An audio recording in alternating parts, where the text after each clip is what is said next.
Depuis 6 mois, les policiers du King County, près de Seattle, aux États-Unis, n'en finissent pas de retourner la terre. Ils cherchent des corps, ceux de 48 femmes tuées par un seul homme, celui que tout le monde appelle ici le tueur de la rivière verte. Nous sommes ici à la recherche d'ossements que Ridgway dit avoir déposés dans les années 80. Nous avons récupéré les restes de 4 squelettes. 3 sont sur la liste des victimes du tueur de la rivière verte. La 4e, nous n'avons pas encore pu l'identifier. Nous ne savons pas qui elle est. Les 3 jeunes femmes retrouvées, Pammy Evans, 16 ans, April Buttram, 17 ans, et Marie Malvar, 18 ans, tuées toutes les 3 au début des années 80. Depuis 20 ans, personne ne savait ce qu'elles étaient devenues. Mais beaucoup d'autres victimes restent encore à découvrir. Tout assassiné par cet homme, Gary Ridgway, le tueur en série le plus meurtrier que l'Amérique ait jamais connu. Un homme calme et poli, au physique ordinaire, qui étranglait ses victimes après avoir eu une relation sexuelle avec elles.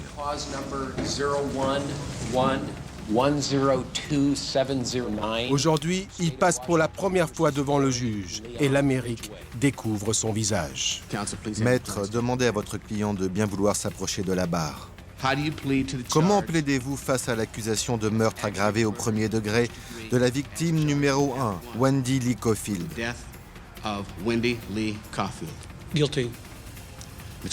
Monsieur Ridgway, comment plaidez-vous face à l'accusation de meurtre aggravé au premier degré de la victime numéro 2, Debra Bonner? Derrière lui, les familles des victimes découvrent celui qui a tué leur femme, leur fille ou leur sœur. Le voir là debout, comme si de rien n'était, à un moment, il a même ricané quand le juge lisait certains passages.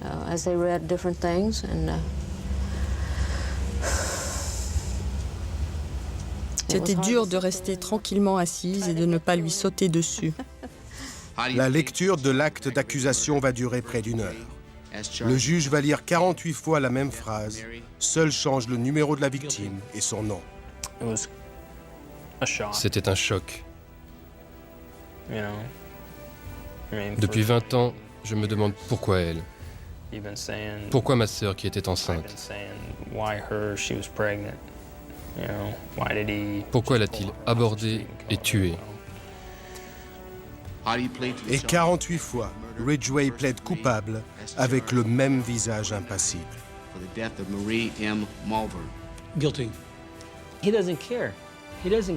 Il n'en a rien à foutre. Rien à foutre de tout ce qu'il a fait. Et en plus, il s'en est tiré. Au nom de la loi américaine, le procureur propose un accord au tueur. Je vais vous demander de signer et de dater. Il lui propose de plaider coupable et de reconnaître l'assassinat de 48 femmes.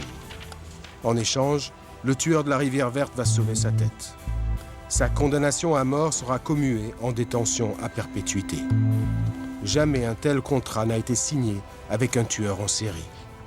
Mais en échange de la vie, Ridgway s'est engagé à faire des aveux complets, raconter chacun de ses meurtres dans les moindres détails, expliquer pourquoi et comment il a étranglé 48 femmes, où et de quelle façon il s'est débarrassé de leur corps. S'il cache le moindre meurtre, le contrat sera rompu.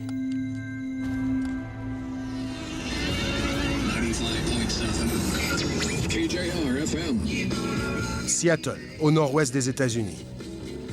C'est ici que Gary Ridgway a vécu depuis qu'il est enfant. Au sud de la ville, une des zones industrielles les plus prospères des États-Unis, où des géants comme Boeing, le fabricant d'avions, et Kenworth, le constructeur de camions, se sont installés. Et c'est chez Kenworth que Gary travaillait. Employé modèle, il peignait les décorations de ses poids lourds, objet culte du rêve américain.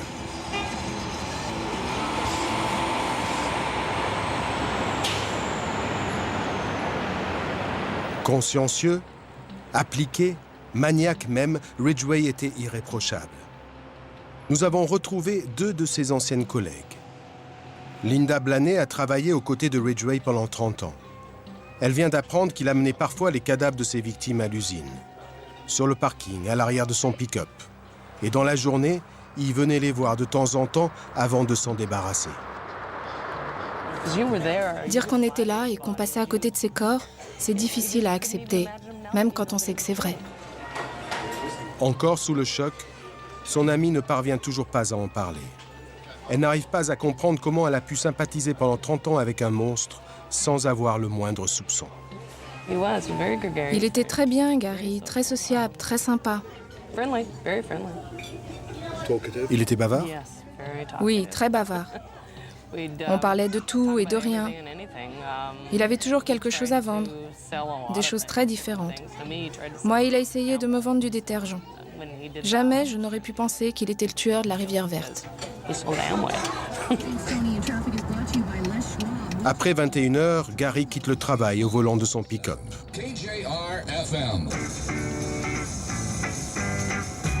Il allume sa radio préférée, KJR-FM, qui diffuse toute la journée les tubes des années 70. D'abord, il se rend chez Randy's, dévorer un burger. Puis, 2 heures plus tard, il arrive au pub, où tous les soirs pendant 20 ans, Chris lui sert une bière au bar. La clientèle, des ouvriers comme lui. Il était toujours seul, il ne parlait jamais à personne, il n'avait jamais d'amis avec lui. On ne doit pas avoir le temps d'avoir des amis quand on tue. Il voulait rester discret. Il attendait qu'il soit tard pour avoir plus de filles sur le boulevard, pour avoir plus de choix. Vers minuit et demi, après une bière ou deux, Gary le solitaire reprend le volant et là se transforme en terrible prédateur. Son terrain de chasse, le boulevard. 20 km de route nationale qui longe l'aéroport de Seattle, un haut lieu de la prostitution. Interdite aux États-Unis, la prostitution existe comme partout ailleurs, mais ici, les filles doivent rester discrètes, pas de tenue affriolante. Elles tournent autour des motels, traînent dans les fast-foods et les boutiques des stations essence ouvertes la nuit, tapinent dans les parkings. Barbara Cubitt-Patton, elle aussi fréquente le boulevard. Elle aussi chasse les filles, mais pas pour les mêmes raisons. Assistante sociale, elle a tout fait pour les prévenir du danger qui les guette. C'est la pleine lune.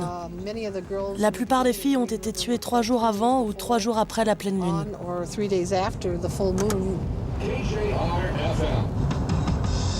Le rituel est toujours le même. Ridgway remonte lentement le boulevard.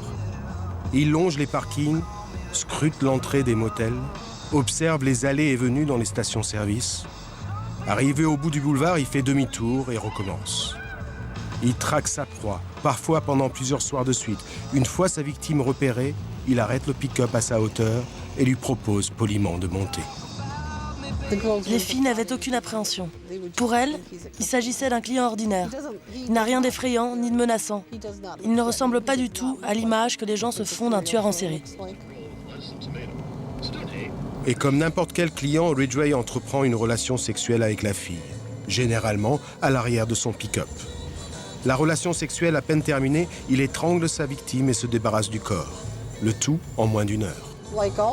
Comme toutes les gamines, elle ne pensait pas à la mort. Elle pensait connaître le caractère des gens. Elle disait « Je ne monterai pas dans la voiture si je sens qu'il va me tuer ». Elles le craignaient, mais elles étaient sûres d'elle. Elles croyaient toutes pouvoir le reconnaître et l'éviter. Elles se sont trompées et elles sont mortes. Ridgway a rencontré sur le boulevard 35 de ses victimes. Pour la plupart, des prostituées professionnelles, mais aussi des serveuses de bar, une institutrice et 9 adolescentes âgées de 15 à 17 ans.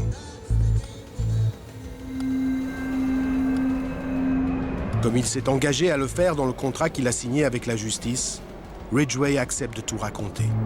Pendant 6 mois, c'est ici, dans le quartier général des enquêteurs de la Rivière Verte, qu'il va détailler chacun de ses meurtres et répondre à toutes les questions. Randy Mullinax est un des 4 inspecteurs chargés de recueillir ses aveux. Pour lui, c'est l'aboutissement de 20 années d'investigation. Il traquait le tueur de la Rivière Verte depuis 1984. C'est dans cette pièce, sans aucune vue sur l'extérieur, que Gary Ridgway va passer plus de 500 heures, assis sur cette chaise en plastique bleu, interrogé par 2 inspecteurs en face de lui. Ces confessions filmées et enregistrées dans leur intégralité constituent les premiers aveux ainsi recueillis d'un tueur en série. Elles vont permettre pour la première fois de pénétrer au plus profond de sa psychologie. Nous ne voulions pas entendre le gentil Ridgway. Nous voulions entendre le tueur de la rivière verte. Mais c'était difficile pour lui de redevenir la personne qui avait commis toutes ces horribles choses. Pour aider Gary à se remettre en situation, les détectives utilisent une méthode empruntée à la psychanalyse. Ils lui demandent de fermer les yeux, de remonter 20 ans en arrière et de revivre son passé. Je veux que tu regardes la photo de ce Gary-là. Je veux que tu saches que c'est à cette personne que nous voulons parler. Nous voulons que tu nous donnes les informations sur ce que ce Gary a fait. Ah oui, l'autre Gary. L'autre Gary.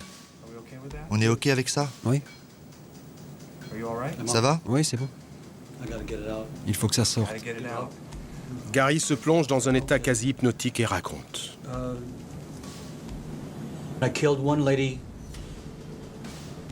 J'ai tué une femme dans le pick-up, dans la Ford avec la cabine blanche. Je l'ai tuée à l'intérieur, par terre. J'ai utilisé ma main, mon bras. Je l'ai tuée et je l'ai tirée en arrière. Je l'ai étouffée. J'ai aussi utilisé du fil de fer, de la corde, sur les coups d'autres femmes. Je serrais de toutes mes forces avec toute ma rage. J'ai utilisé des serviettes aussi parfois pour étrangler.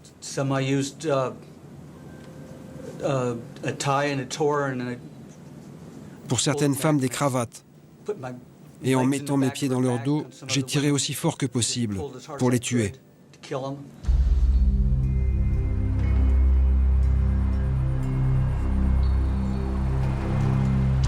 Le 15 juillet 1982, une date que Galen Hirschi n'oubliera jamais. À l'époque, il n'a que 15 ans. Il vient de faire du sport, il rentre à vélo avec son copain. Et en passant sur le pont au-dessus de la rivière verte, ils mettent pied à terre pour se reposer avant d'attaquer la dernière montée.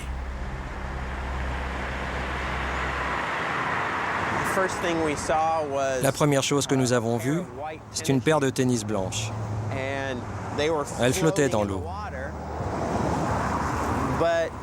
Mais elles étaient attachées à quelque chose. Lorsque j'ai fait le tour pour regarder de plus près, j'ai compris tout de suite de quoi il s'agissait. Wendy Lee Caulfield. Elle est la première victime officielle du tueur de la rivière verte. La police, immédiatement sur les lieux, ramène son corps sur la rive. Wendy est nue et couverte de mousse. L'autopsie révélera qu'elle est morte depuis 3 jours. Elle n'avait que 16 ans.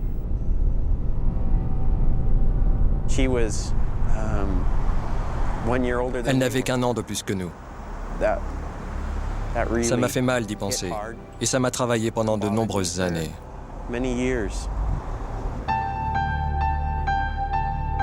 Un mois plus tard, la rivière charrie un 2e corps.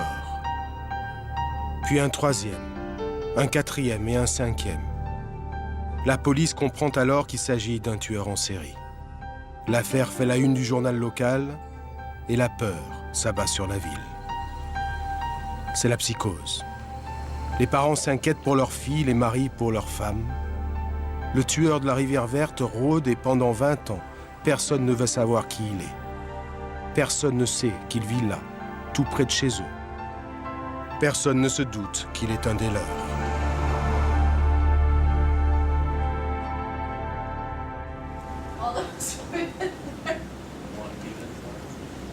En 1982, Dave Richert, l'actuel shérif, est alors un jeune détective.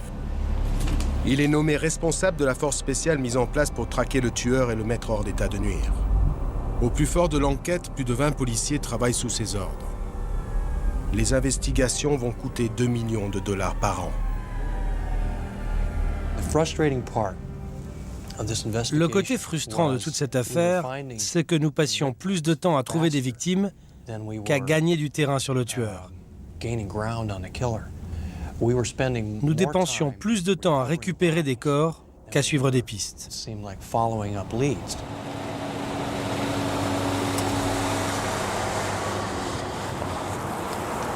Le shérif nous ramène sur la berge où il a découvert 20 ans plus tôt 2 cadavres. C'est un pêcheur qui l'avait appelé. Voici l'endroit, et c'est toujours un dépotoir. Elles étaient là-bas, sur la berge. Il avait posé des grosses pierres sur leur corps. Pour lui, elles n'étaient pas des personnes, elles étaient des ordures. Il s'en foutait, elles n'étaient que des déchets. Il les jetait et passait à la suivante. J'en avais rien à foutre, excusez-moi. Mais c'est exactement ce que je ressentais pour ces femmes. C'est moi qui contrôlais la situation.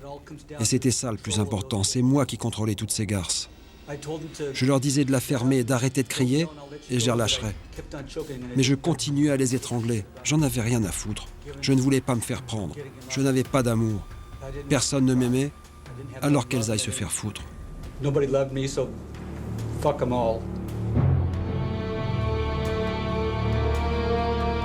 Ridgway tue parfois jusqu'à 7 filles par mois et se débarrasse de leur corps à la décharge.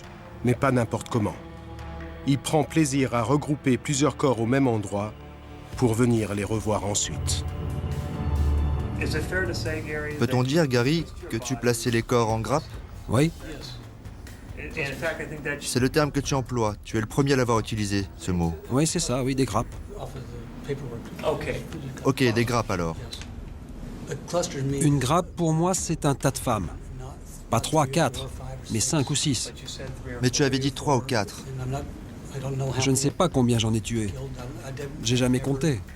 2, 3, mais ça peut être 6. Gary, te rappelles-tu combien il y avait de cadavres à cet endroit? Non, je sais pas exactement combien. Ça pourrait être au moins 3, peut-être 5. Je ne sais pas combien.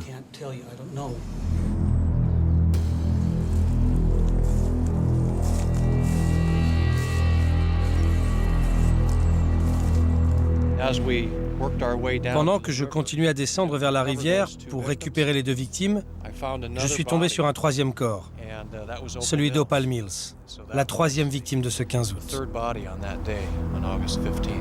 Opal Mills, 16 ans, est la 6e victime de Gary Ridgway. Au collège, Opal était une élève brillante, mais à la maison, elle est sexuellement abusée par son père. Quelques jours avant sa mort, elle le fuit. Et elle trouve refuge dans un motel du boulevard. C'est sa dernière fugue. Le lendemain, les journaux titrent sur la disparition d'une prostituée. À l'époque, Cathy Mills, sa mère, avait 48 ans. Opal était son unique fille. Un jour, j'ai entendu l'interview d'un homme et de sa femme à la télévision. Il disait « Oh, ce ne sont que des prostituées. Pourquoi faire tant d'histoires? Ce ne sont que des prostituées. » Non, ce n'étaient pas des prostituées. Elles étaient nos filles, nos sœurs, nos proches. Les gens pensent qu'ils sont à l'abri de tout ça, mais c'est faux. Cela arrive chez des gens ordinaires. Nous étions des gens ordinaires, dans un quartier ordinaire. Elle avait un joli corps. Avec elle, je me sentais vraiment un homme.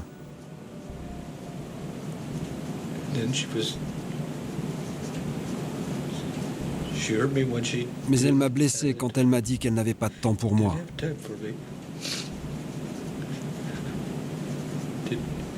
Elle n'avait pas de temps pour moi. Alors il fallait que tu la tues? Oui, il le fallait. C'est dans le lit conjugal que Ridgway tue, juste après l'acte sexuel. À chaque fois, il pleure quelques secondes, mais très vite se ressaisit et recommence à assouvir ses désirs.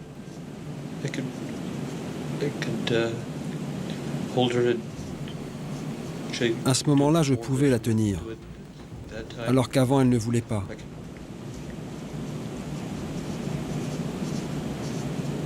Je pouvais lui toucher les cheveux, Je pouvais l'embrasser.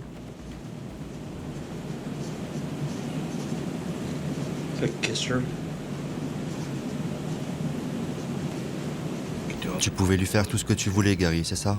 Oui, ce que je voulais.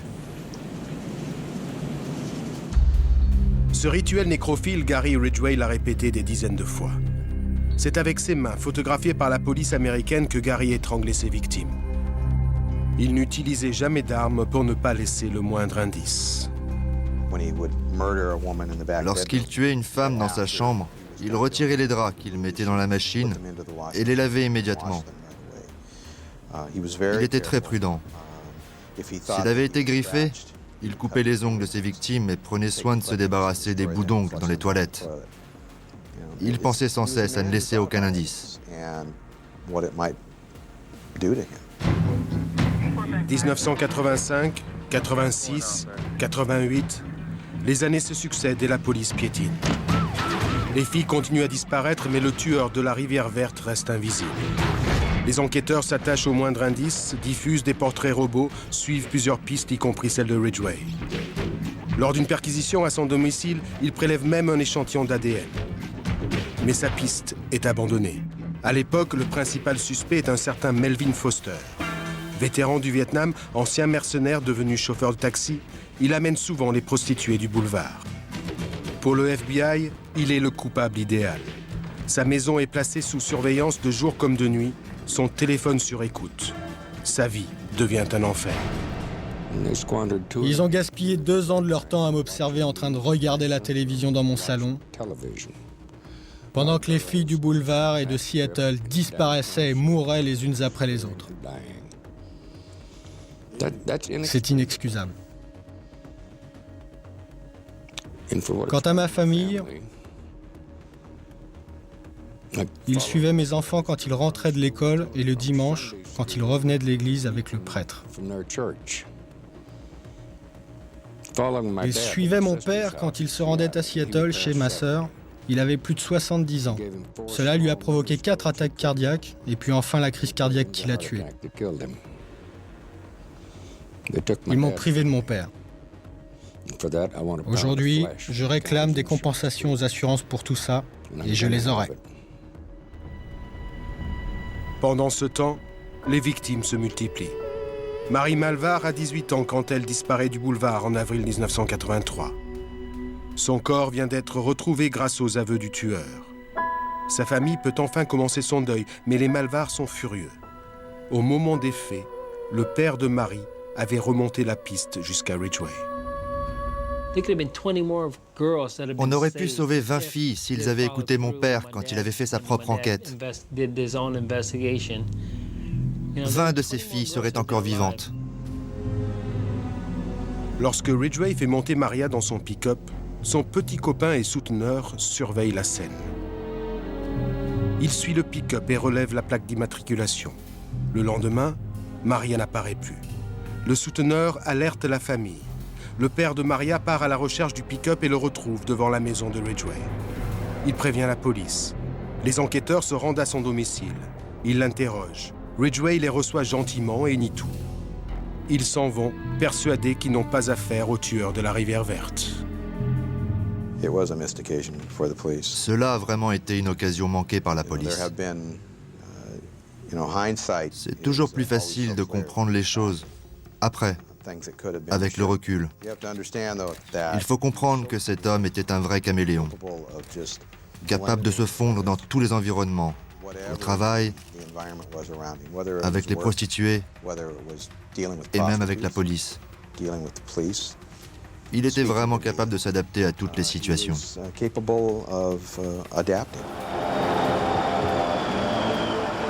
Après des années d'échecs, les détectives acceptent fin 88 de participer à Chasse à l'homme, une émission de télévision diffusée en prime time dans tout le pays et présentée par le célèbre acteur Patrick Duffy, le Bobby de Dallas. Je suis de retour ce soir pour une mission très spéciale, une chasse internationale à l'homme. Le tueur de la Rivière Verte n'est pas seulement l'homme le plus recherché des États-Unis, mais peut-être le tueur le plus dangereux du monde. Reconstitution, fausse prostituée, appel à témoins. Le shérif Reichert à droite est venu à l'émission pour lancer un appel et s'adresser directement au tueur. Vous devez me contacter rapidement. Appelez-moi avant que quelqu'un d'autre me mène jusqu'à vous. Si c'est moi qui vous trouve le premier, je ne pourrai plus rien faire pour vous. Il sera trop tard. Appelez-moi. Il est temps qu'on se parle. Je pensais que quelqu'un, quelque part, savait quelque chose. Et je regardais droit dans la caméra, en disant « quelqu'un sait ». On ne pouvait pas croire que ce gars avait tué tellement de femmes et que personne n'avait rien vu. Pourtant, c'était le cas. Bilan de l'opération, plus de 30 000 appels en provenance de tout le pays. 3 000 fausses pistes. Aucune ne mène à Gary Ridgway. Mais après l'émission, le tueur de la Rivière Verte devient méfiant.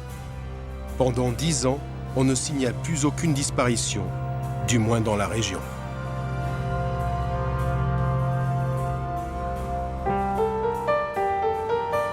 Ridgway connaît alors une ascension sociale fulgurante. Grâce à ses économies et aux crédits qui lui sont facilement accordés par la banque, il achète une nouvelle maison et le côtoie tous les jours.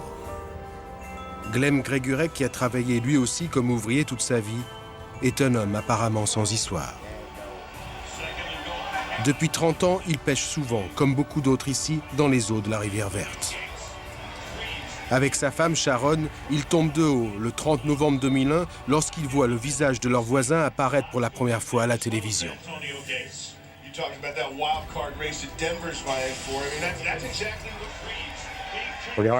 C'était très dur à croire.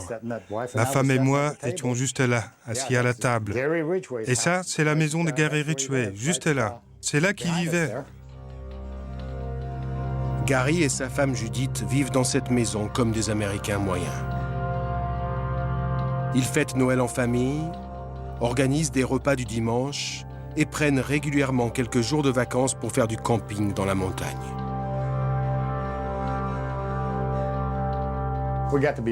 Nous sommes devenus des amis. On parlait à Gary tout le temps. Je le voyais dans son jardin. J'allais boire des coups avec lui, de la bière. Personne n'avait aucun problème avec eux. Personne ne s'en plaignait. Rien. Gary était hyperactif. Il faisait tout rapidement. Je l'observais de ma fenêtre. Il passait la tondeuse à toute vitesse. Pareil avec la tronçonneuse. Il marchait vite, il faisait tout vite. J'ai vu ça tout de suite chez lui. Mais quand on parlait, il se calmait. Pendant qu'il travaillait, il pensait peut-être à tout ce qu'il avait fait.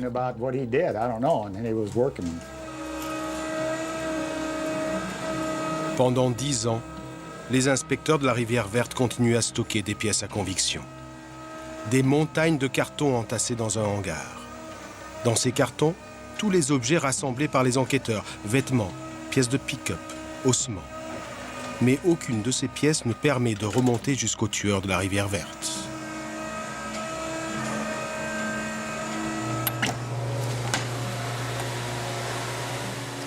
Ici, nous avons gardé les échantillons ADN de toutes les victimes.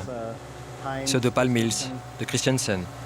Des centaines d'échantillons d'ADN prélevés depuis le début de l'affaire, même ceux de Ridgway. Pendant des années, aucune analyse de ces échantillons n'avait permis de découvrir le tueur.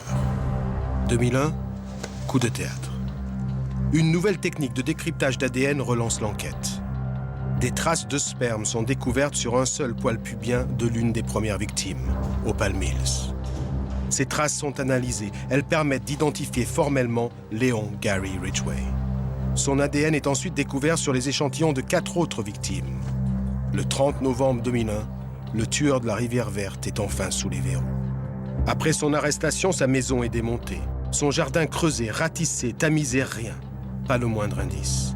Personne n'a rien vu, pas même sa propre femme. Aujourd'hui, elle se cache. Mais avant de disparaître, c'est par ces mots qu'elle termine 8 heures d'interrogatoire avec les inspecteurs.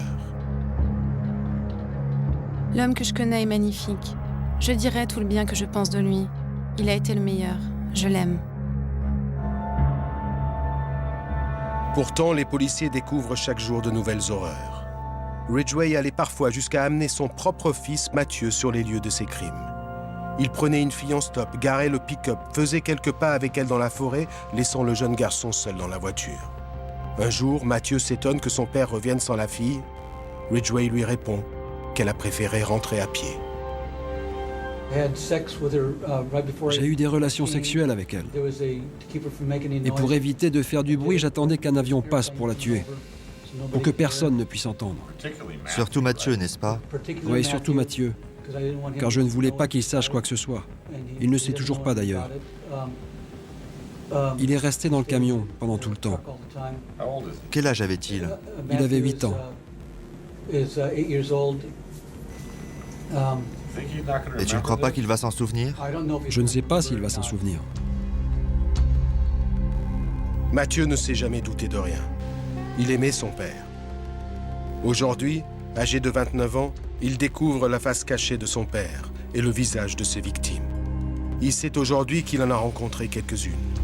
Il sait aussi que son père a déclaré à la police qu'il n'aurait pas hésité à tuer son propre fils s'il avait été le témoin de quoi que ce soit.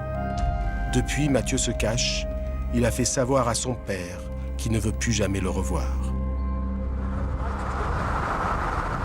Depuis qu'il a plaidé coupable, Ridgway retourne sur le terrain pour montrer aux détectives les lieux où il a abandonné par grappe les corps emmêlés de ses victimes. Pendant sa carrière de tueur, il revenait régulièrement, souvent la nuit, pour en quelque sorte visiter encore leurs cadavres.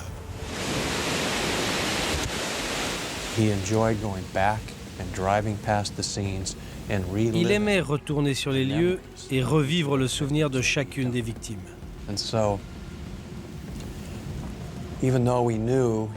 Nous savions qu'il prenait plaisir à revivre ses crimes. Mais il fallait le faire.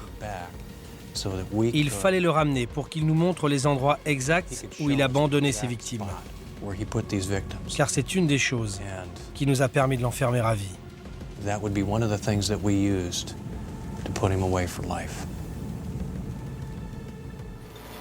18 août 2003. Pour sa première rencontre en tête-à-tête avec le tueur, le shérif Reichter demande que l'on retire les chaînes de Ridgway. Il ne s'assoit pas en face de lui, mais à ses côtés, d'égal à égal. Les deux hommes ont le même âge, tous deux sont des enfants du pays, et pendant 20 ans, ils ont mené leur carrière en parallèle. Le shérif va utiliser cette complicité pour faire parler le tueur. Tu sais qui je suis? Oui, tu es Reichert. Et qu'est-ce que je fais? Tu es le shérif. Tu as vu ces photos sur les murs? Toi et moi. Je les ai mises là. Oui. J'avais 31 ans quand tout a commencé. Tu ressembles à un Anglais, un chanteur, Paul McCartney. Ah, les Beatles, merci. Oui. Et toi aussi, tu as changé. Assieds-toi, tu aurais pu jouer dans Easy Rider. Ouais, Easy Rider. Mais je suis pas très bien sur cette photo. J'aurais dû me peigner. J'ai l'air un peu méchant, non? Oui, mais tu sais, les gens s'attendent à ce qu'un tueur ait l'air méchant, non? Oui. Toi, tu tuais des prostituées? Combien? Au moins 58, 60, peut-être plus encore. C'est incroyable. Comment un être humain peut-il commettre autant de crimes? Les psychologues ont détecté des signes avant-coureurs, des pistes possibles pour expliquer sa folie meurtrière. Aux enquêteurs, Ridgway raconte sa première tentative d'assassinat. À l'âge de 15 ans, à la sortie de son école, il blesse un autre enfant à coups de couteau parce qu'il voulait, dit-il, connaître la sensation de tuer. Les enquêteurs découvrent aussi qu'il était pyromane, qu'il martyrisait les animaux, qu'il souffrait d'énurésie jusqu'à son adolescence. Une combinaison de comportements que l'on retrouve souvent chez les criminels. Marc Protero, son avocat, a passé de longues heures à l'écouter. Il est le seul à avoir interrogé tous les membres de sa famille. Il est un des seuls à connaître les secrets d'enfance de Ridgway. Je lui ai parlé de son pipi au lit et du fait que sa mère lui lavait le pénis jusqu'à l'âge de 14, 15, 16 ans, alors qu'il était pubère.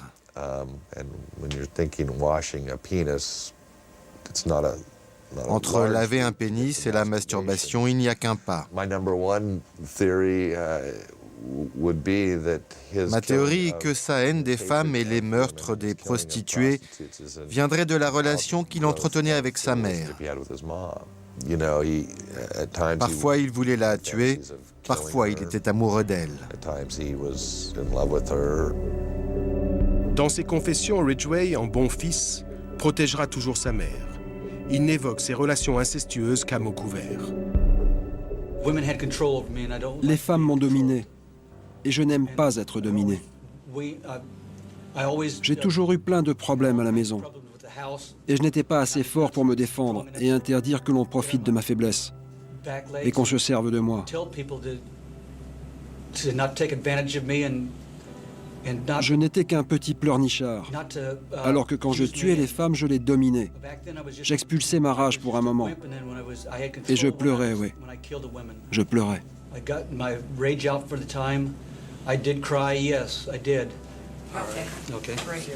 Après 6 mois et 3 jours de confession, Ridgway va revenir devant la cour. Le juge va prononcer sa condamnation à perpétuité, mais auparavant, il autorise les familles des 48 victimes à s'adresser directement et pendant 10 minutes aux tueurs de la Rivière Verte. Une forme de thérapie qui leur permettra d'exprimer ce qu'ils ont sur le cœur depuis tant d'années. Tim Meehan, le frère d'une des victimes, se prépare à affronter le tueur. Il sort des cartons les albums de famille remplis de photos, mais surtout de centaines d'articles découpés et soigneusement collés, jour après jour.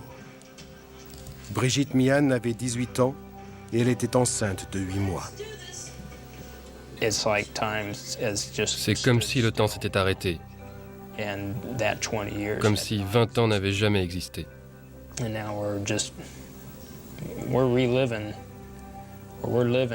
Nous revivons 1983 et c'est dur.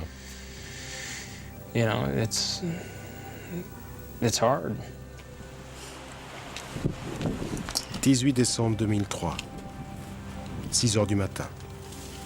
Le jour de la confrontation est arrivé. J'ai tout écrit, mais je ne sais pas comment cela va sortir. Si je pense trop à ma sœur, il me sera difficile de parler. Je crois que mon objectif, c'est de rester concentré sur lui. Je ne sais pas ce qui pourrait lui donner du remords. On me dit qu'il en a, mais je n'y crois pas.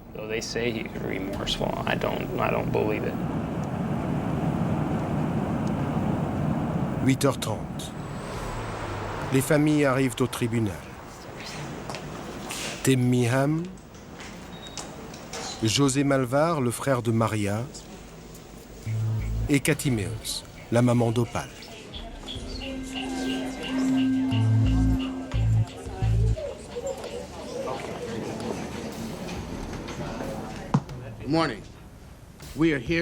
Aujourd'hui, nous sommes là pour la condamnation de Gary Leon Ridgway. Mesdames et messieurs, les heures que nous allons passer dans ce tribunal vont être très émouvantes et très intenses. Sachez que je l'accepte. Sarah King est une des premières appelées à la barre. Elle avait 5 ans quand Ridgway a étranglé sa mère, Carol Christensen.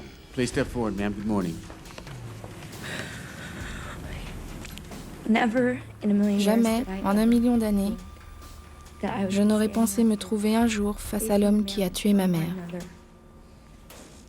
Je n'avais que 5 ans lorsque ma mère est morte et que mon père m'a dit qu'elle ne reviendrait jamais à la maison.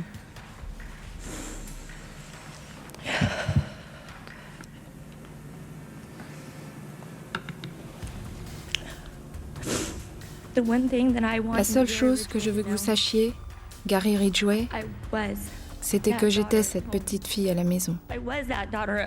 J'étais cette petite fille qui attendait le retour de sa mère à la maison. J'ai dû grandir pendant 20 ans avec ça. Et c'est tout ce qu'a été ma vie. J'ai dû défendre ma mère. Elle n'était pas une prostituée. Elle était une mère, une épouse, une sœur, Et elle nous manque. Je pense sincèrement que vous êtes un lâche.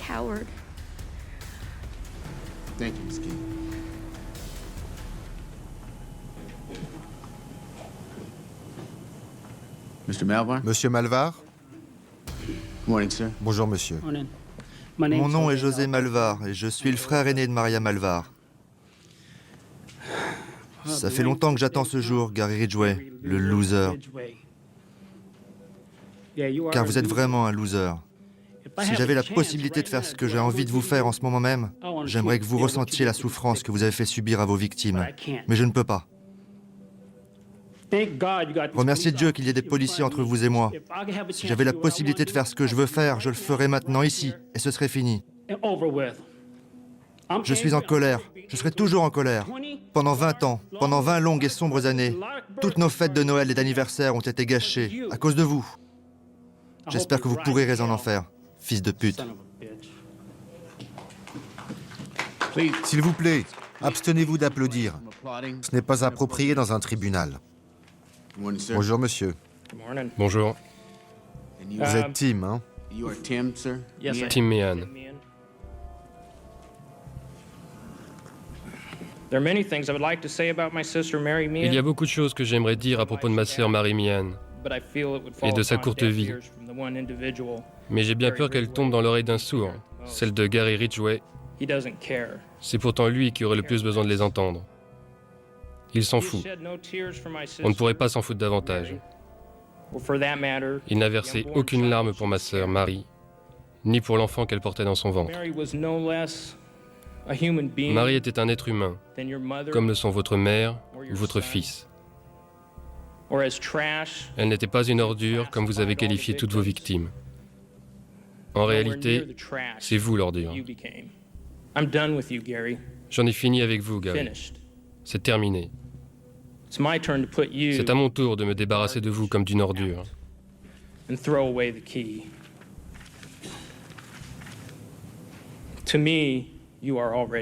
Pour moi, vous êtes déjà mort. Et pour en finir avec vous, Gary, je veux vous dire une dernière chose. Je suis content que vous ayez étranglé ma sœur par derrière, car je sais qu'au moment de son dernier souffle,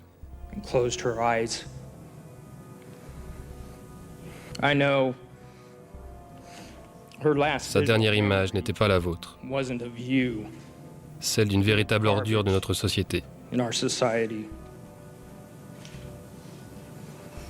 Que Dieu n'ait jamais pitié de votre âme.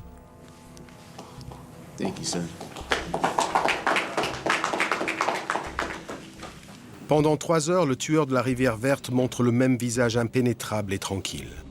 Ni la détresse, ni la colère des parents n'arracheront la moindre expression, le moindre sentiment. C'est maintenant à Cathy Mills, la mère d'Opal, de venir à la barre. Présente pour Mademoiselle Mills, sa mère, Cathy Mills.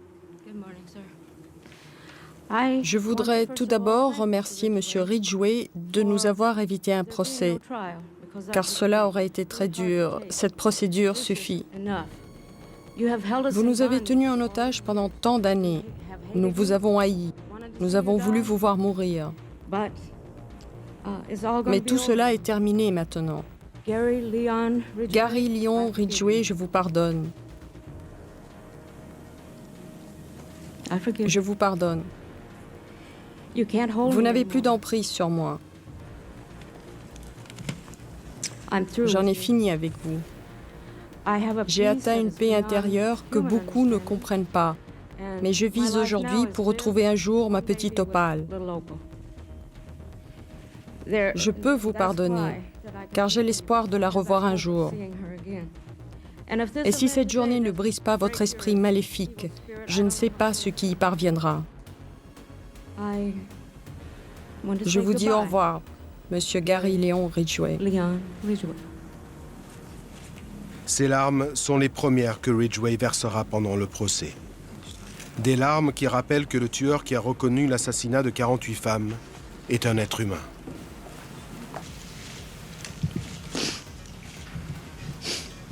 Monsieur Ridgway, vous n'êtes pas obligé de parler. Mais maintenant, c'est peut-être l'occasion pour vous de vous exprimer avant que je prononce le verdict. Je suis désolé d'avoir tué toutes ces jeunes femmes. Je suis désolé d'avoir entraîné ma femme, mon fils, mes frères et toute ma famille dans cet enfer.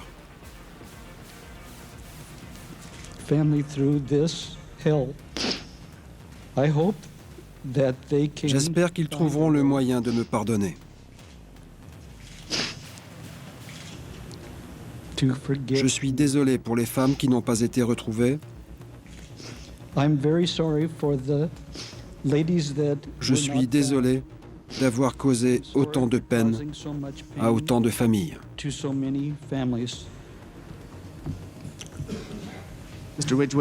Monsieur Ridgway, j'aimerais que vous fassiez encore une chose avant de quitter cette salle. Tournez-vous afin de regarder le public.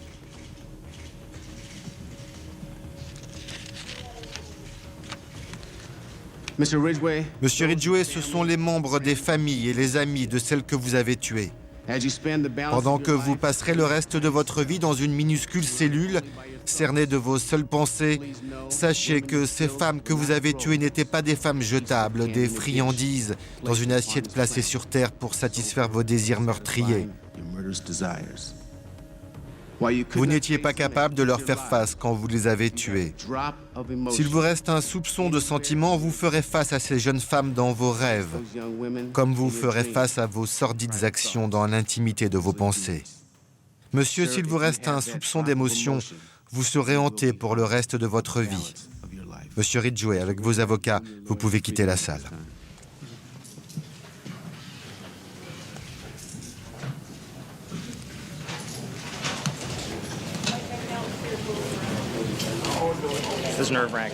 C'était tendu. Mes mains tremblaient. Je ne savais pas si j'y arriverais. Mais j'y suis parvenu. J'ai dit ce que j'avais à dire. Je me sens mieux. Je peux mettre tout ça de côté maintenant. Il n'a plus d'emprise sur moi. Je peux vivre comme Opal le souhaitait. Avoir du bon temps et enfin vivre ma vie. Gary Ridgway est condamné à 4800 ans de prison, soit un siècle incompressible pour chacune de ses victimes. Mais Ridgway n'en a peut-être pas terminé avec la justice.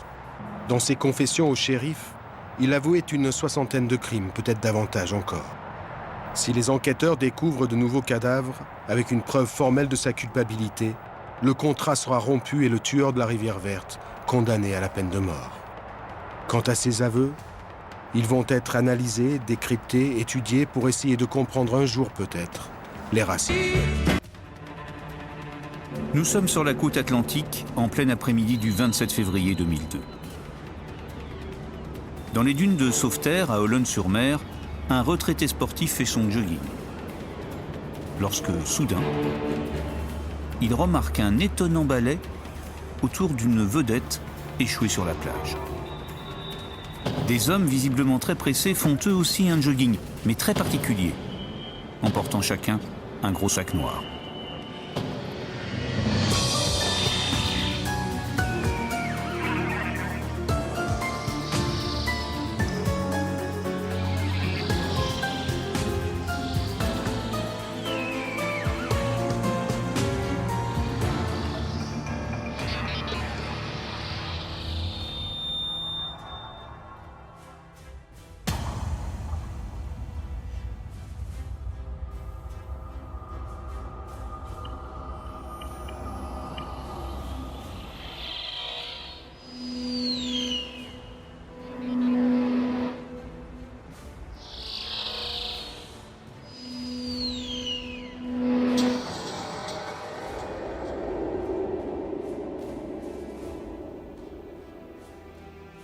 L'enquête commence le 27 février 2002, en milieu d'après-midi, sur la plage de Sauveterre. La plage de Sauveterre, c'est une plage qui se trouve à côté des Sables d'Olonne, qui est une plage déserte, en tout cas assez peu fréquentée à cette période de l'année. Et là, il y a un promeneur, qui est un retraité de la gendarmerie, qui remarque qu'un bateau est échoué sur cette plage. C'est la période des grandes marées, il arrive que des bateaux s'échouent sur les plages. Mais il remarque surtout le manège de quelques individus qui débarquent des sacs de ce bateau et qui se précipitent dans la lande juste derrière la dune. Intrigué, le jogger prend son téléphone portable et prévient la police. Les hommes transportent des sacs noirs.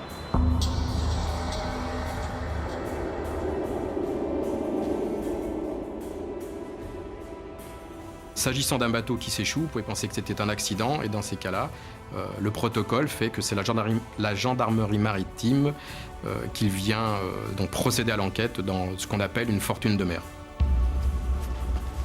Quelques instants plus tard, le groupe d'hommes lourdement chargés s'enfonce à l'intérieur des terres. Ils croisent un deuxième témoin qui, lui aussi intrigué, prévient cette fois la gendarmerie.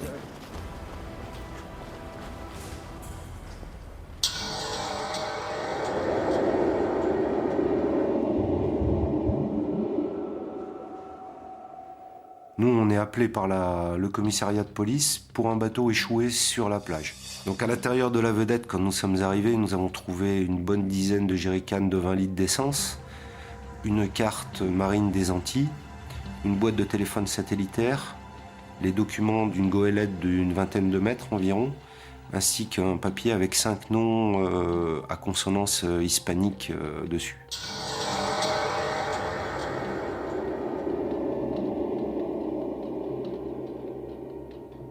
Dans un premier temps, ce qui a semblé étonnant, c'est qu'un bateau soit échoué sans qu'il y ait eu de message d'alerte lancé par l'équipage de ce bateau vis-à-vis de la capitainerie, vis-à-vis de la SNSM, enfin des services de secours, habilités à intervenir évidemment sur ce type d'affaires. On a donc plutôt pensé à un trafic de contrebande de cigarettes, puisque au Sable d'Olonne, c'était quelque chose qui arrivait assez régulièrement.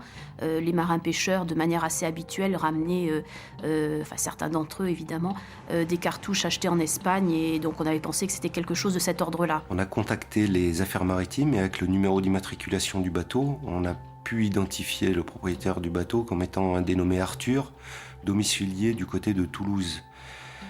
On a donné les informations à notre hiérarchie, qui ont mis en place des patrouilles, qui ont trouvé un véhicule immatriculé en 31 dans la forêt. Éric Gibouin est alors en train d'assister à une cérémonie officielle. Lorsque j'arrive sur les lieux, j'ai été appelé quelques instants auparavant par le peloton de surveillance et d'intervention qui ont découvert un véhicule immatriculé en 31. Et à bord de ce véhicule, qui est une petite AX, se trouvent 2 chiens, puis des valises. Donc le véhicule est fermé à clé, on commence à tourner un petit peu autour. Bon, il n'y a pas de traces de propriétaire, on fait les abords également. C'est à ce moment-là qu'une personne se présente à nous comme étant le propriétaire du véhicule. C'est mon véhicule. L'homme s'appelle Jean-Christophe Arthur.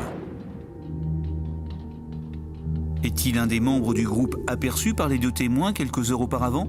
En tout cas, les gendarmes s'interrogent sur sa présence et sur son apparence pour le moins intrigante. La personne qui se présente à nous est d'abord trempée de la tête aux pieds. On lui pose la question, comment ça se fait que vous soyez trempé comme ça? Il nous dit qu'il est tombé dans une flaque d'eau. Bon, tous ces faits-là semblent complètement incohérents. Donc on est un petit peu intrigué par ça et on fait immédiatement le rapprochement puisque, avec le bateau échoué, puisqu'on se doute bien que la personne a dû mettre les pieds dans l'eau quand même. Immédiatement, il embraye sur une histoire un peu abracadabrante qui consiste par le fait d'avoir été enlevé par des personnes sous la menace d'une arme. Le problème est qu'on a une forte suspicion d'agissements illégaux, ou tout au moins d'un fait un peu bizarre, mais on peut se rattacher à aucun fait délictuel puisqu'on n'a rien sous la main pour l'instant. Qu'est-ce qui s'est passé? J'ai pas vraiment été enlevé en fait, j'étais... Mais le miracle se produit, si j'ose dire ça ainsi, c'est que immédiatement, face à un petit peu à notre scepticisme, il nous dit non, ce que je vous ai dit c'est faux. C'est faux, je vous ai dit ça parce que j'ai eu peur. Bon. Attendez, vous avez inventé une histoire pour récupérer la voiture et nous faire... Seulement voilà, déclarer une agression imaginaire aux forces de l'ordre est un délit. Et dans le cadre de ce délit, les gendarmes peuvent alors placer Jean-Christophe Arthur en garde à vue. Vos chiens, on s'en occupe, le reste rien. Vous allez nous expliquer ça tranquillement. On a récupéré les affaires qu'il y avait dans son véhicule, après l'avoir fouillé, bien évidemment. Dans cette valise, on découvre un descriptif d'un voilier. On découvre également une carte marine sur laquelle est portée une route transocéanique qui part de l'Amérique centrale jusqu'aux côtes européennes. Et sur cette carte sont placés des points qui sont baptisés par des lettres. Et plus on se rapproche de l'Europe, plus ces points sont rapprochés. Les éléments s'accumulent. Une vedette échouée, un groupe d'hommes suspects, un individu avec une histoire abracadabrante, et ce n'est pas tout. Dans la soirée, les enquêteurs apprennent qu'un voilier, baptisé Kachina, vient d'être retrouvé en perdition près de l'île Dieu, sans personne à bord. Le voilier avait été sabordé. Pour cela, ils ont desserré des presse-étoupes au niveau des siphons des toilettes. Ils ont cassé, bien entendu, mis à l'eau tout ce qui était appareillage électronique susceptible de retracer la route. Et ils ont tenté de mettre le feu également à l'aide du gasoil. Malheureusement, le bateau, même s'il a pris l'eau pendant un certain temps, le feu n'a pas pris. Il contient encore quelques indices qui vont être très précieux pour la suite de l'enquête. À bord du voilier, on va trouver un journal de bord. Et ce journal de bord porte tous les points. Et les points correspondent à ceux qui sont portés sur la carte qui est en la possession de Jean-Christophe Arthur, qu'on a découvert dans ses valises. C'est exactement celui qui est décrit dans tes bagages. Je sais pas ce qu'il y a dans mon bateau. Les gendarmes sont persuadés qu'il existe un lien entre toutes ces découvertes. Mais Jean-Christophe Arthur nie. Son interrogatoire se poursuit en vain durant toute la nuit.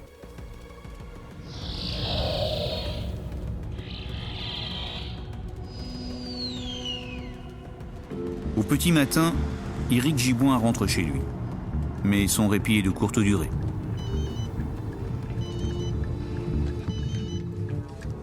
Je reçois un appel téléphonique et Jean-Christophe Arthur vient de passer aux aveux en disant qu'il est impliqué dans un trafic de stupéfiants.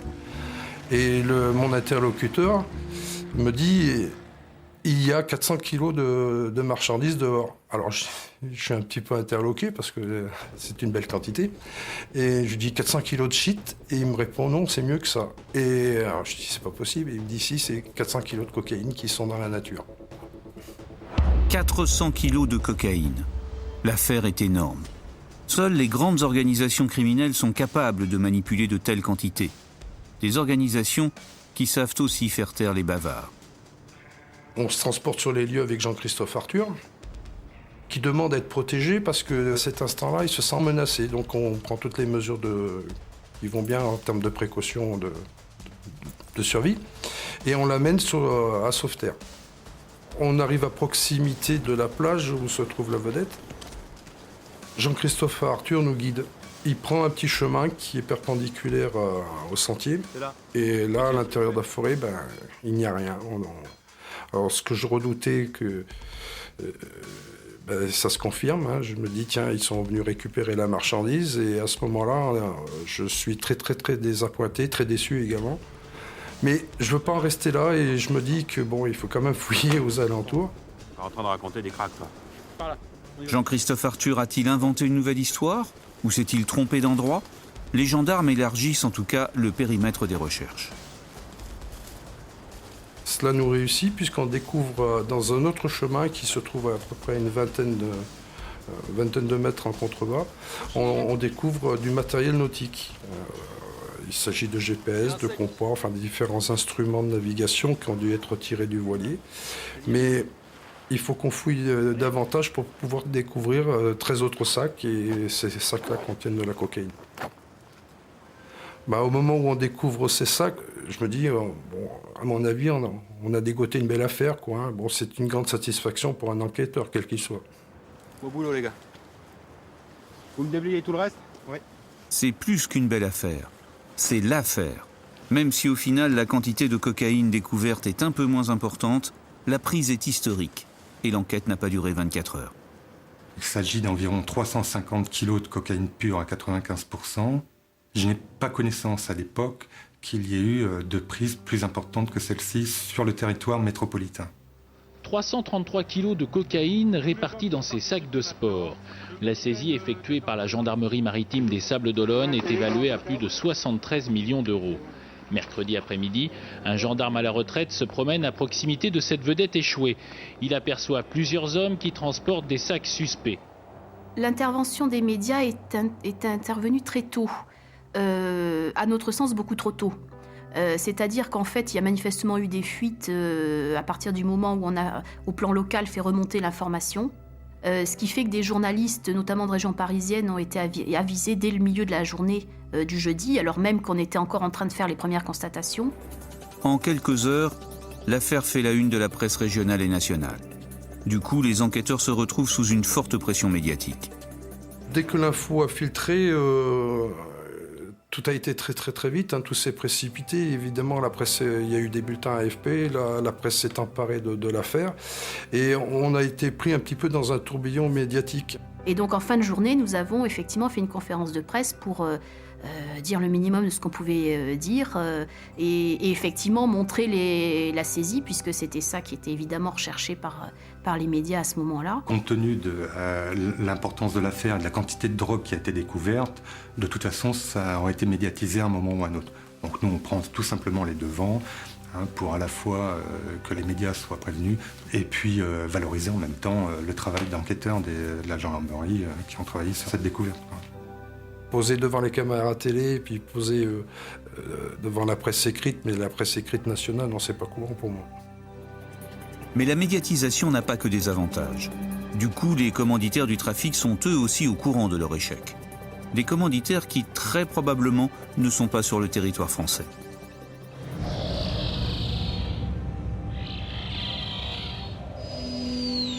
Lorsque la cocaïne a été découverte concrètement sur la plage, là, évidemment, le trafic de stupéfiants ne faisait plus aucun doute, c'est une évidence. Tout ça démontrait qu'il y avait forcément une composante internationale de ce trafic. Et donc, ça nous a amené à saisir effectivement des services d'enquête différents du service initial.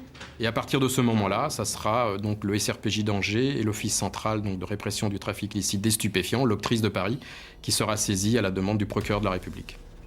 Pour ce qui a été de la répartition des tâches entre le SRPJ et l'Office central, je dirais que c'est une répartition qui est faite d'un commun accord, sous l'autorité bien entendu du procureur, à savoir que le SRPJ allait s'occuper de toute la partie vendéenne, je dirais, puisqu'on avait une personne qu'on reprenait en garde à vue, donc Jean-Christophe, et l'Office, puisque bien entendu on était sur un trafic international, puisque la cocaïne, jusqu'à preuve du contraire, ne pousse pas en Vendée et venait donc d'Amérique du Sud, allait s'occuper, elle, de toute la partie internationale, puisque bien entendu, on savait pertinemment qu'on allait partir sur donc une enquête d'envergure à un niveau international. Et dans ces cas-là, c'est automatiquement un service de la direction centrale de la police judiciaire, et là, en l'occurrence, l'Office central des stupes, qui était chargé de l'enquête.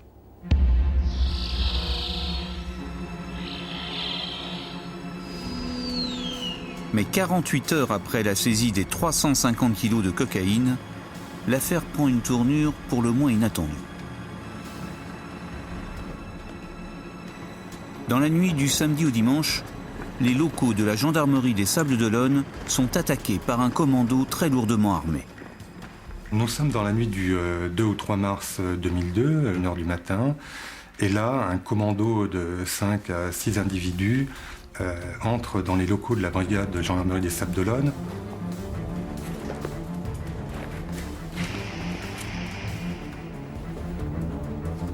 Visiblement, les hommes sont là pour récupérer la marchandise. Et ils ne font pas dans le détail.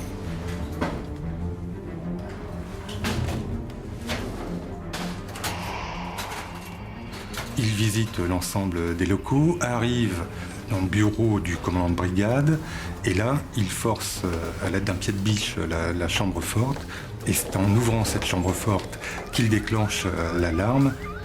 En pleine nuit, les locaux sont presque vides.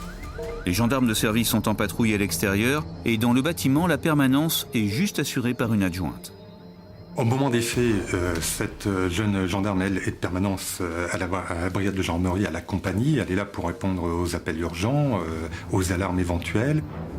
La jeune femme descend à la chambre forte et, incrédule, se retrouve nez à nez avec les membres du commando qui n'ont qu'une seule et unique question à la bouche, où se trouve la cocaïne. Fort heureusement pour elle et pour la suite de cette affaire, elle ne sait pas où se trouve la drogue. La maritime. Elle évoque la possibilité pour eux de trouver la drogue à la gendarmerie maritime des Sables-d'Olonne. Donc le commando l'enferme dans une chambre de sûreté. Ils partent donc vers la gendarmerie maritime.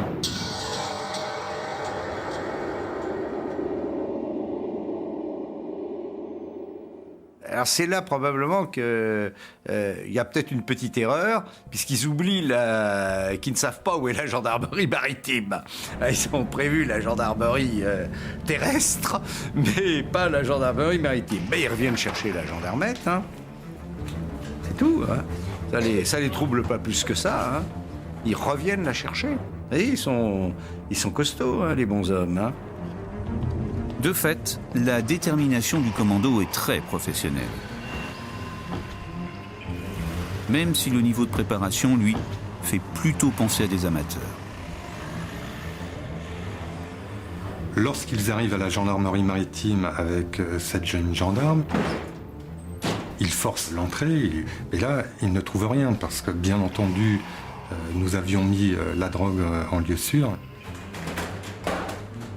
Prudemment, les gendarmes avaient entreposé les 350 kilos de cocaïne, non pas dans leurs locaux, mais dans le coffre de la Banque de France des Sables d'Olonne.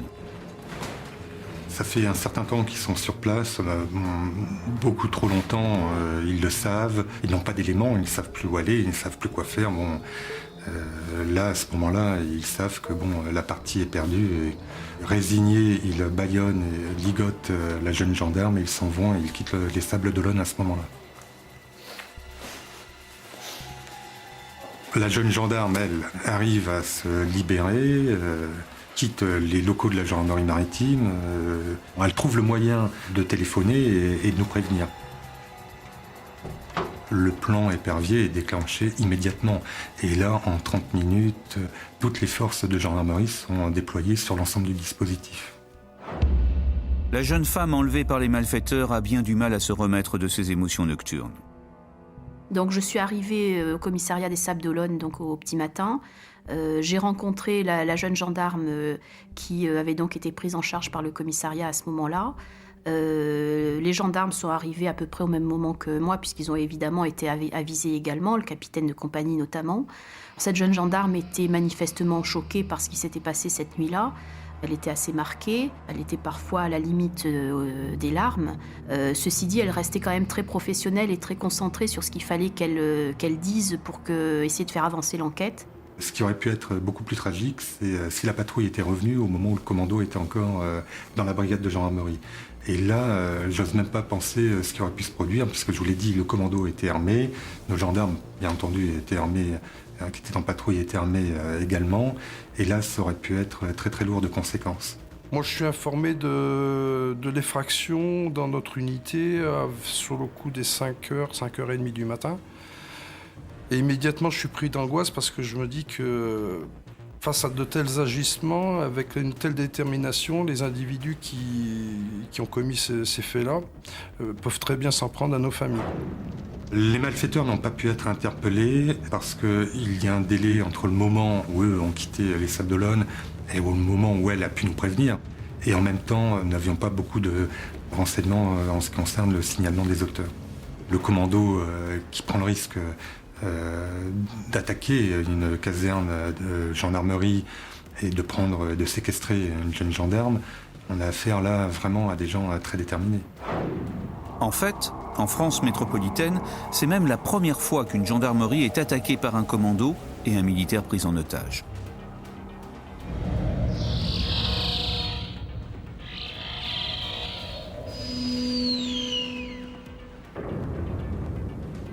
Cela montrait qu'effectivement, la détention de cette quantité importante de cocaïne était quelque chose de risqué et que pour la continuité de l'enquête, il n'était pas indispensable de la conserver, en tout cas dans sa totalité. La décision, elle était prise avant même que l'information ait été ouverte.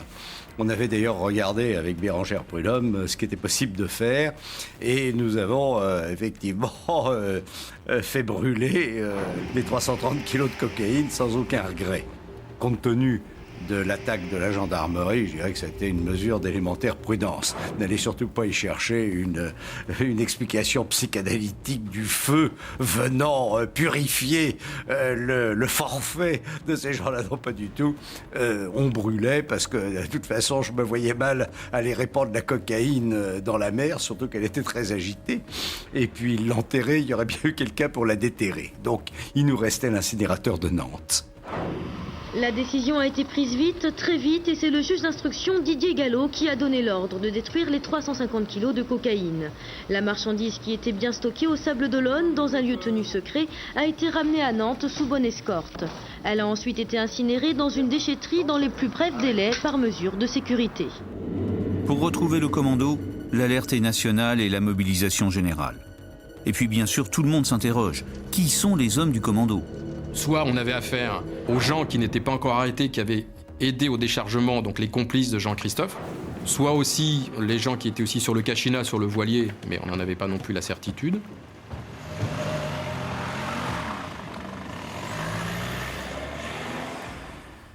Alors, est-ce que ce n'est pas à eux qu'était destinée cette quantité de drogue ?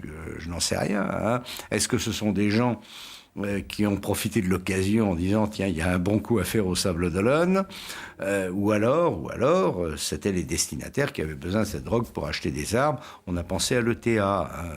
C'était une des pistes, car ils parlaient une langue à consonance hispanique, mais peut-être pas l'espagnol. Dès hier soir, le plan épervier a été levé, mais un dispositif de recherche a été mis en place. Il continue de mobiliser les forces de l'ordre. Il y a un gros travail qui est fait immédiatement sur les lieux, à la brigade de gendarmerie départementale comme à la brigade de gendarmerie maritime, pour essayer de trouver des éléments. Là, nous avons bien entendu les TIC, les techniciens d'identification criminelle qui sont sur les lieux, pour essayer de trouver des empreintes, des traces ADN, etc. etc. Bien entendu, question posée, qui a pu attaquer cette gendarmerie ? En l'état, les enquêteurs n'ont guère de pistes. Par contre, ils détiennent toujours Jean-Christophe Arthur, sur qui ils mettent la pression maximale. Le collègue lui a donc, vers midi, lui dit qu'il y avait la gendarmerie qui avait été attaquée, que les gens n'avaient pas hésité à séquestrer une gendarme. Et là, Jean-Christophe, on s'est affalé, hein, donc il a d'abord tombé en pleurs, il a eu peur. Et il a dit, bon, bah, écoutez, moi je veux pas être mêlé à ça. Certes, je suis mêlé à un trafic de drogue important, mais je veux pas être mêlé à des règlements de compte, à une attaque de gendarmerie, à éventuellement la mort de quelqu'un. Alors à partir de ce moment-là, dans cette dernière audition, avant sa présentation chez le magistrat, on peut considérer que c'est la véritable histoire de ce trafic. Donc il va nous raconter la genèse et puis le déroulement, tout de moins de ce que lui, il a su, puisqu'il n'avait pas tous les éléments. Moi, j'ai pas fait de braquage, je vais enlever personne. Moi. Les complices de Jean-Christophe Arthur sont-ils les membres du commando, auteurs de l'attaque de la gendarmerie ? Cette fois, Jean-Christophe se met à table. Et dans un long monologue, raconte tout ce qu'il sait. Moi, je bossais avec deux autres types, un mec qui s'appelle Brice. C'est-à-dire qu'il nous a expliqué qu'il était autrefois sur Toulouse, qu'il était coiffeur, qu'il avait vendu son salon, qu'il était parti une première fois en voyage en 2000 ou 2001 aux Antilles, notamment sur Saint-Martin, où vivait déjà un de ses cousins, Samuel, avec sa sœur et sa famille, et puis que son cousin lui avait expliqué qu'il pouvait rapidement se faire de l'argent en participant à du trafic de cocaïne, puisque lui déjà était mêlé à ce milieu-là. Quand même pas me dire qu'avec la tête que t'as, c'est toi qui as organisé tout ça. T'as pas des noms à nous donner là un peu ? Sur place, il a été mis en contact avec l'organisateur, certain Antoine à l'époque, d'après le prénom qu'il connaissait, c'est tout ce qu'il savait sur cet organisateur. Le commanditaire serait donc Antoine. Probablement un faux nom d'ailleurs. Reste maintenant à remonter toute la hiérarchie jusqu'à lui. On est parti aussi sur un élément important qui était le téléphone de Jean-Christophe, puisqu'à partir d'un téléphone, eh bien, on remonte pareil, c'est ce qu'on appelle la pelote de laine, c'est-à-dire qu'on identifie les numéros en contact, en relation, et à partir de cela, on a pu remonter effectivement 7 autres téléphones qui avaient été en relation avec Jean-Christophe, et à partir de ces 7 autres téléphones, remonter les relations de ces gens-là. Donc sur une dizaine de jours, le travail qui a été effectué avec le SRPJ et conjointement avec l'Office central, donc s'est attaché à identifier bien entendu toute cette équipe. Donc au fil des jours, on a pu identifier donc ainsi chronologiquement, je dirais Jean-Christophe, Samuel, puis Claude, qui était une relation de Samuel, et ensuite Brice et Roland, qui étaient les deux marins qui avaient été mis dans ce trafic demandé pour barrer ce petit bateau. L'organisation commence à apparaître, ainsi que la chronologie. Tout d'abord, à l'aide d'une vedette, le Dakar 2, Brice et Roland vont récupérer la cocaïne sur le voilier Kachina. À terre, Samuel, Claude et Jean-Christophe les attendent pour débarquer la drogue. Débarquement au cours duquel le Dakar 2 va s'échouer. Au bout donc du 10-11 mars, on avait déjà identifié pratiquement toute l'équipe. Le tout, bien entendu, c'était de les retrouver puisqu'ils étaient en fuite. L'Office central ayant connaissance d'un rendez-vous avec Samuel sur Paris, il était décidé de procéder à son interpellation. Donc l'Office central s'est chargé de cette interpellation à Paris le 13 mars. Et puis dans la foulée, puisque était déjà localisé, Claude a été interpellé le 14. Et Brice et Roland également, qui ont pu être localisés aussi par des enquêtes donc, de police classiques, témoignages, relations et puis écoute téléphonique bien entendu. Les hommes interpellés sont évidemment interrogés. Peu à peu, ils précisent les circonstances du débarquement. En arrivant sur la plage de Sauveterre, on n'avait pas 5 personnes, mais on avait 8 personnes. On avait 300 kilos de marchandises, enfin tout le monde j'ai dit 11, c'est-à-dire ils avaient 300 kilos de marchandises à faire disparaître. Et les deux véhicules qu'ils avaient, ils avaient un Scénic et une Saxo, une Citroën. C'était pas assez grand pour emmener tout le monde. Alors, la décision a été prise a priori par Samuel de cacher la marchandise au niveau de la plage de Sauveterre dans la forêt d'Olonne, de d'abord faire partir tous les protagonistes, notamment les marins, et puis ensuite revenir chercher cette marchandise. L'opération ne fonctionne pas du tout comme prévu. Et les hommes improvisent. Ils dissimulent la drogue avant de se disperser discrètement. Manque de chance pour eux, au moment de cette dispersion, Jean-Christophe se fait interpeller. En découvrant les complices de Jean-Christophe, les enquêteurs sont surpris. Le profil des hommes arrêtés n'a rien à voir avec le grand banditisme. C'est une sorte de tsunami dans le monde de la coke, cette affaire des sables. Pourquoi ? Tout simplement parce que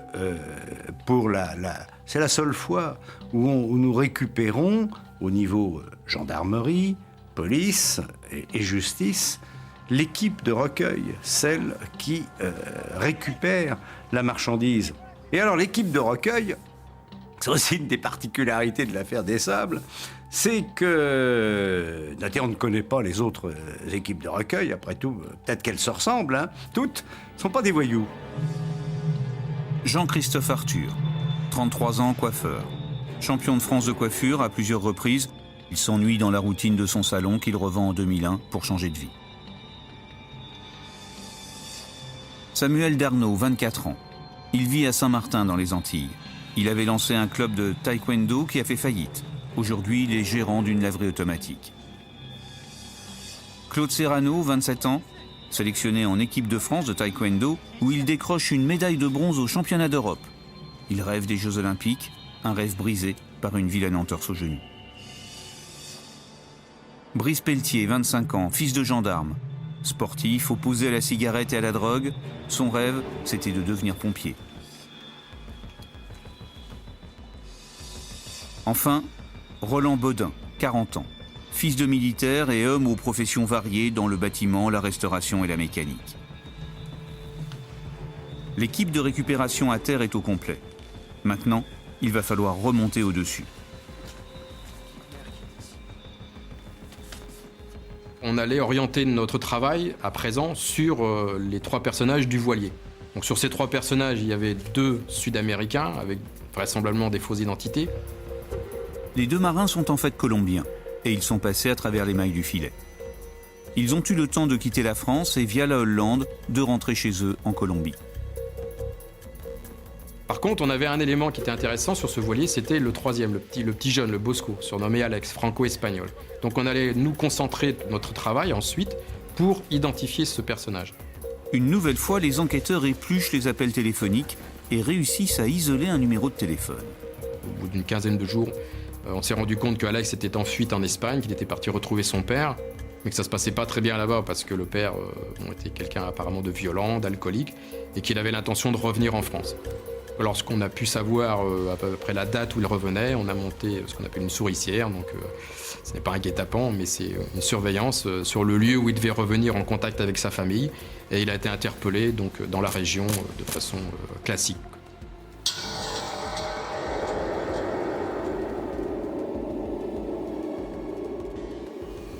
Alexandre de Tonnelle était un jeune garçon que j'avais été amené à défendre à plusieurs reprises devant le tribunal correctionnel, et ce pour des délits mineurs, des petits vols et des conduites sans permis. Et c'est vrai que ça a été une très grande surprise d'apprendre qu'il ait pu être intervenant dans ce dossier qui dépasse largement ce pourquoi on le connaissait jusqu'ici. À partir du moment où on a interpellé Alex, on avait, je dirais, à nouveau un cran de plus dans cette enquête pour essayer de remonter peut-être sur le commanditaire. C'est la dernière étape de l'enquête, la plus difficile. Identifier et interpeller le commanditaire, la tête du réseau. Souvenez-vous, Jean-Christophe a parlé dans son audition d'un certain Antoine. En interrogeant Alexandre, les policiers découvrent qu'Antoine s'appelle en fait Tristan Palancher. Alexandre a fait connaissance au cours d'un séjour en prison avec le père de Tristan, Alain Palancher. L'homme vivait en grande partie en Amérique latine et purgeait en France 3 années de prison pour falsification de chèques. Donc Alex, très rapidement, en prison à Angers, il avait rencontré un personnage qui s'appelle Alain, qu'on surnommera le Vieux. Et Alain lui avait proposé en 2000 ou en 2001, puisque Alex allait sortir de prison suite à une condamnation pour des faits un peu plus mineurs, s'il voulait, d'être en relation avec son fils, un de ses fils, Tristan, qui était sur la zone Caraïbe et qui était capable de l'impliquer dans un trafic pour qu'il ramène de la marchandise sur le continent. Bon, alors est-ce que les mots drogue ont été dits ou pas? Bon, ce qui est certain, c'est que quand on ramène illicitement des produits, je dirais, des Caraïbes vers la France, bon, c'est pas des régimes de bananes, c'est pas non plus des ananas, c'était pas non plus pour ramener un bateau de la route du Rhum. Donc vraisemblablement, Alex savait qu'il allait partir pour ramener des stupéfiants. Donc toute l'enquête, à partir de ce moment-là, eh bien, s'est orientée et s'est concentrée sur Alain, qui était encore en prison, et pour tenter, bien entendu, de remonter jusqu'à Tristan, quoi. Alors, il est certain que l'on se doutait que Tristan n'était pas en France, qu'il était resté... alors, est-ce qu'il était sur Saint-Martin? Est-ce qu'il était au Venezuela ou en Colombie? Ça, c'était un grand point d'interrogation. Toute cette partie internationale était gérée, bien entendu, par l'Office central. Et au niveau d'Angers, nous, on allait s'attacher donc à surveiller Alain, notamment à sa sortie de prison.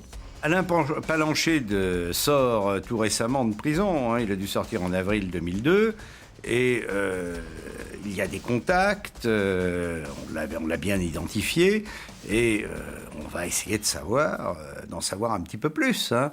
Donc on lui laisse du mou, hein. Mais alors il est sous surveillance permanente. Alain Palancher va me téléphoner au début du mois de mai pour m'indiquer qu'un de ses amis est recherché dans le cadre de l'affaire des Sables d'Olonne et du trafic de stupéfiants. Il souhaite avoir des renseignements.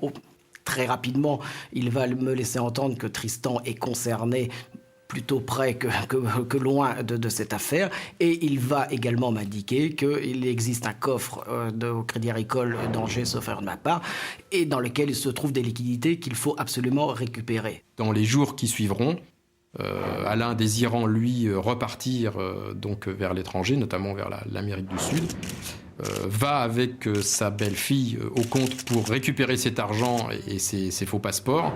Bon, ce qu'on appelle les ossements du caveau, hein, c'était un mot couvert ce qui apparaissait. Et bien entendu, s'étonne, furieux d'ailleurs, quand il ressort de la banque, quand il voit que la police est déjà passée. Alain Palancher avait prévu de partir sur Saint-Martin, aux Antilles, avec sa belle-fille et les enfants de celle-ci. Les billets d'avion avaient été pris, ils seront d'ailleurs arrêtés à l'aéroport. Interpellés au moment d'embarquer, Alain Palancher et Ingrid, l'épouse de Tristan, sont placés en garde à vue. La jeune femme affirme ne pas savoir où se trouve son mari et tout ignorer de ses activités de trafiquant de cocaïne.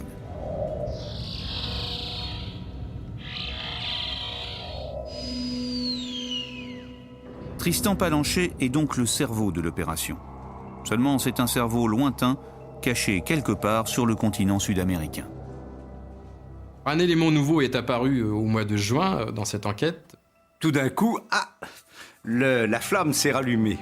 On venait, la police, enfin l'antenne de la police française à Caracas, venait nous faire savoir qu'on avait retrouvé un cadavre décapité, les mains coupées, dans une voiture carbonisée, tout avait brûlé, cadavre d'un homme qui avait passé la nuit précédente dans une chambre d'hôtel. Alors les policiers vont dans la chambre d'hôtel et, oh, surprise, découvrent les papiers de Tristan Palancher.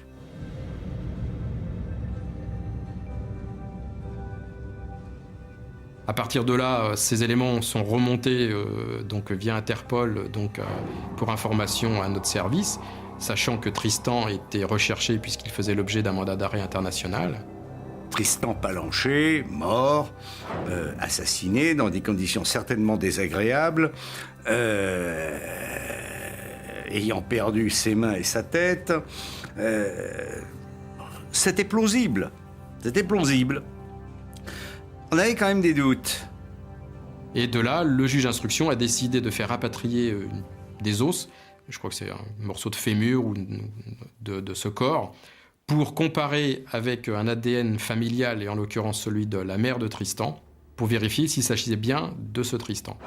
Et le juge d'instruction a raison d'avoir des doutes, car le test ADN est formel, le cadavre retrouvé au Venezuela n'est pas celui de Tristan Palancher. Donc Tristan, fin juin, a tenté de se faire disparaître, tout du moins aux yeux de la police et des autorités. Et là, nous avons eu la réponse.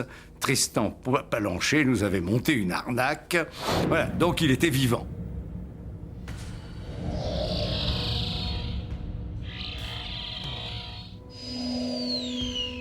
Tristan était un jeune homme extrêmement sympathique, toujours souriant, toujours prêt à vouloir rendre service et très ouvert lors des conversations. Il connaissait beaucoup de choses. C'était quelqu'un qui était extrêmement convivial. Et c'est vrai que je n'ai pas compris qu'il puisse être dans cette affaire, tant l'image qu'il donnait de lui-même était en disproportion par rapport à ce pourquoi on le recherche.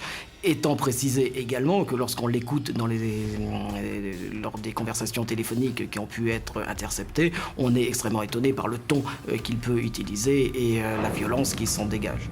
Un homme à double facette donc, et une violence latente, peut-être acquise au cours des années de cavale passées adolescent avec son père qui fuyait la justice française.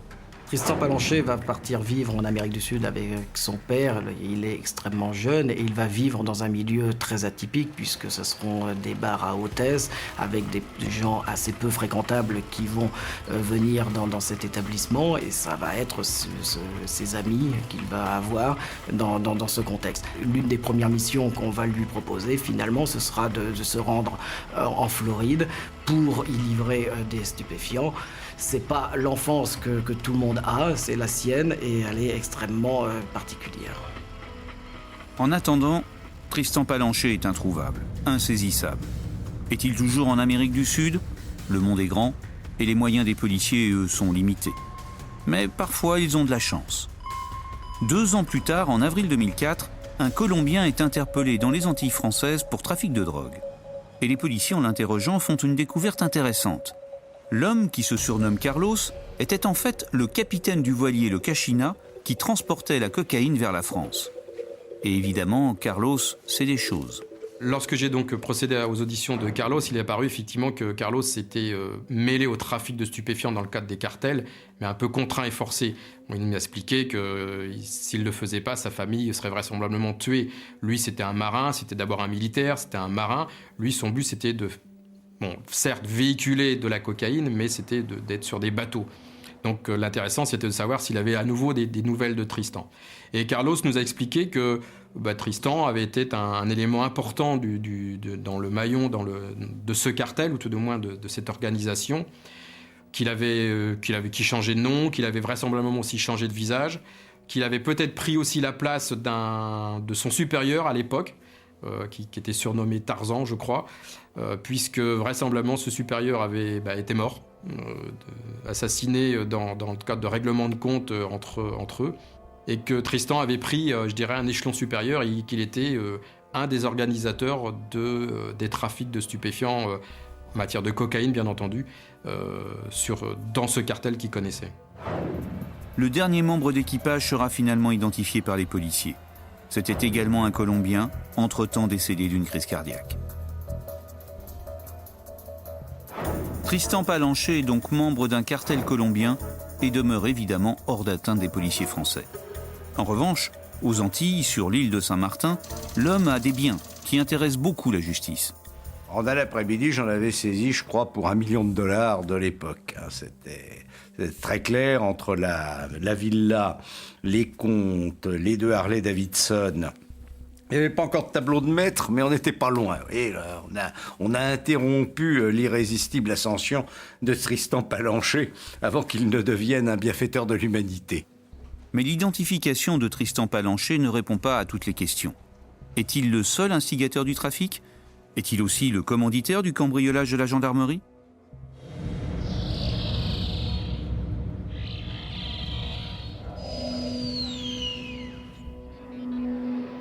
Le procès va s'ouvrir sans la réponse à ces 2 questions et sans Tristan Palanché. Le 5 septembre 2005, les 10 inculpés sont renvoyés devant une cour d'assises spéciale installée au palais de justice de Poitiers. C'est effectivement devant une cour d'assises spéciale que le procès s'est ouvert. C'est une juridiction d'exception qui n'est utilisée que dans un certain nombre d'affaires particulières, à savoir lorsque ce sont des affaires ayant trait au terrorisme ou à des bandes organisées, ce qui était le cas en l'espèce. Ce sont 7 juges professionnels qui ont à connaître de cette affaire et on se passe de la présence d'un jury populaire parce qu'on peut craindre dans ce type d'affaires qu'il y ait une pression sur le jury populaire. Une des questions clés du procès concerne l'attaque de la gendarmerie et l'identité de son commanditaire. Mais ceci dit, on ne sait pas et on ne sait toujours pas qui a pu mener cette attaque. A priori, il ne semble pas que ce soit les organisateurs du trafic en lui-même. Les communications entre eux, les déclarations des uns et des autres semblent avoir laissé entendre que ce n'était pas eux. Ça pourrait être les commanditaires, les acheteurs de la drogue, mais ça peut être aussi des équipes totalement distinctes qui ont voulu profiter de l'occasion pour s'emparer d'un produit à forte valeur marchande. Le procureur général et le président de la cour d'assises a demandé ce déploiement de force assez important pour sécuriser les lieux, pour sécuriser les témoins aussi qui venaient, et puis pour éviter, puisque Tristan était toujours dans la nature, éventuellement, et qu'il y ait une attaque commando lors d'un transfert pour essayer de faire ressortir ses complices. Après l'attaque de la gendarmerie par un commando, en supposant que Tristan Palanché en soit l'instigateur, tout est imaginable, y compris une nouvelle opération commando en plein palais de justice.